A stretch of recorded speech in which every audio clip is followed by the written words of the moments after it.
Hello friends, இன்றைக்கி நம்ம பார்க்க போகிறது ஃப்ரைட் சிக்கன். ஃப்ரைட் சிக்கன்னாலே கேஎஃப்சி தான். அந்த கேஎஃப்சிலேயே வந்து 12 மந்த்ஸ் பிலோ இருக்க பேபிஸும் ப்ரெக்னென்சி விமன்ஸும் சாப்பிடக்கூடாது அப்படின்னு சொல்லிட்டு அவங்களே வந்து பிரிண்ட் பண்ணி வச்சுருக்காங்க.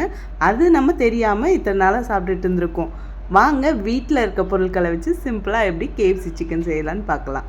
போன்லெஸ் சிக்கனில் 1 spoon ginger garlic paste, 1 spoon மிளகாத்தூள், 1 spoon chicken 65 masala, 1 spoon soya sauce, தேவையான அளவு உப்பு, 1 முட்டை.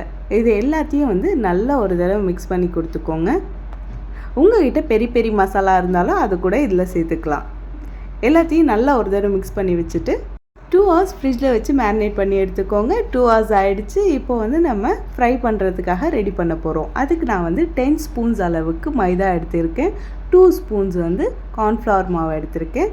தேவையான அளவு உப்பு சேர்த்துட்டு 1/2 ஸ்பூன் சில்லி பவுடர், உங்கள்கிட்ட பெப்பர் இருந்துச்சுன்னா அது ஒரு 1/2 ஸ்பூன் வந்து சேர்த்துக்கோங்க. இது எல்லாத்தையும் வந்து ஒரு தடவை மிக்ஸ் பண்ணி வச்சுக்கலாம்.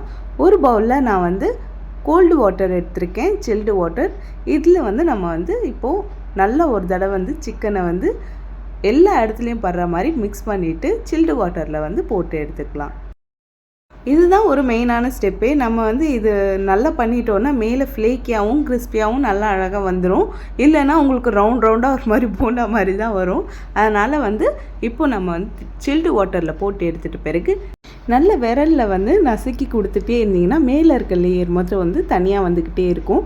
அந்த மாதிரி பண்ணி எடுத்துக்கிட்டிங்கன்னா உங்களுக்கு இந்த மாதிரி கிடச்சிரும். இந்த மாதிரி எல்லாத்தையும் பண்ணி வச்சுக்கலாம். ஒரு 2 இன்ச் அளவுக்கு ஆயில் எடுத்துக்கலாம். ரொம்ப கம்மியாக இருந்தாலும் வந்து அந்த மேலே இருக்க ஃப்ளேக்கினஸ்லாம் ஒழுங்காக வராது. அதனால் ஒரு 2 இன்ச் அளவுக்கு ஆயில் எடுத்துக்கோங்க. ஆயில் நல்லா ஹை ஃப்ளேமில் வச்சுட்டு ஹீட் ஆகிட்ட பிறகு சிக்கன் போடும்போது மீடியம் ஃப்ளேமில் வச்சுக்கோங்க. ஒரு 2-3 தடவை வந்து நல்லா திருப்பி விட்டு ஃப்ரை பண்ணிவிட்டு பபுள்ஸ்லாம் அடங்கிட்ட பிறகு வெளியே எடுத்துடலாம். நல்ல கோல்டன் ப்ரௌனாக ஆகிட்ட பிறகு எடுத்துக்கோங்க. சூப்பரான ஃப்ரைட் சிக்கன் ரெடி ஆகிடுச்சு. இந்த மாதிரி ரெகுலராக என்னோடய வீடியோஸ் பார்க்க லைக் அண்ட் சப்ஸ்கிரைப் பண்ணிக்கோங்க.